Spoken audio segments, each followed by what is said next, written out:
हम सब मनुष्य, हम सब समान हैं। आए थे खाली हाथ सब पैदा होकर के, जाते भी खाली हाथ। किसी भी प्रकार के भेदभाव हमें नहीं रहना चाहिए। एकता, समता और सहकारिता, एक दूसरे को साथ सहयोग देता हुआ शुचितापूर्ण जीवन जीना चाहिए। शुचिता अर्थात पवित्रता। सूर्य भगवान हमें ऐसा जीवन जीने हेतु प्रेरित करते हैं। प्रखरता, तेजस्विता, आलोक वितरण, बिना भेद सबको आलोक प्रदान करते हैं, प्रकाश प्रदान करते हैं एवं निरंतर गतिशील रहते हैं। जो इन 4 गुणों को जीवन में वर्ण करते हैं वही मनुष्य संसार में नर से नारायण के रूप में प्रतिष्ठा प्राप्त करते हैं। नर से नारायण के रूप में हम चाहें तो इन गुणों को जीवन में वर्ण करता हुआ अपने जीवन को सफल सार्थक बना सकते हैं। गायत्री महामंत्र के अर्थ चिंतन कर रहे थे। ओम भूर्भुवः स्वः तत्सवितुर्वरेण्यम। ये सविता देवता वर्ण के योग्य है। वर्ण करने से क्या होता है?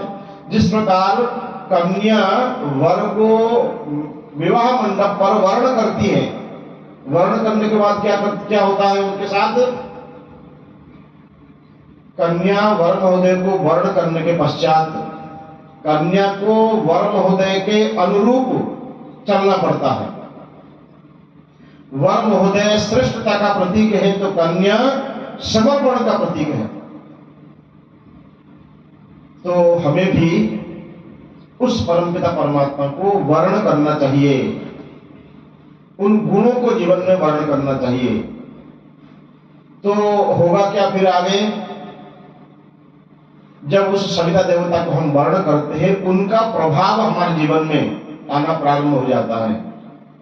वैसा ही गुण हमारे जीवन का अंग बनना शुरू हो जाता है और हमारे अंदर जो जन्म जन्मांतर के कसाय कर्म से है ना, वो परिष्कार परिमार्जन होना प्रारंभ हो जाता है। जिस प्रकार कन्या वर महोदय को वर्ण करने के पश्चात वर महोदय के प्रभाव से कन्या के जो बाल चपलता है वो दूर हो जाती है, उनमें प्रौढ़ता आ जाती है। जो कन्या कल विवाह से पहले सारे काम अपने माता पिता भैया भाभी से कराती थी रूठ करके, विवाह के पश्चात सबका काम अपने कंधे पर लेकर के करती है, बड़े सूझबूझ के साथ।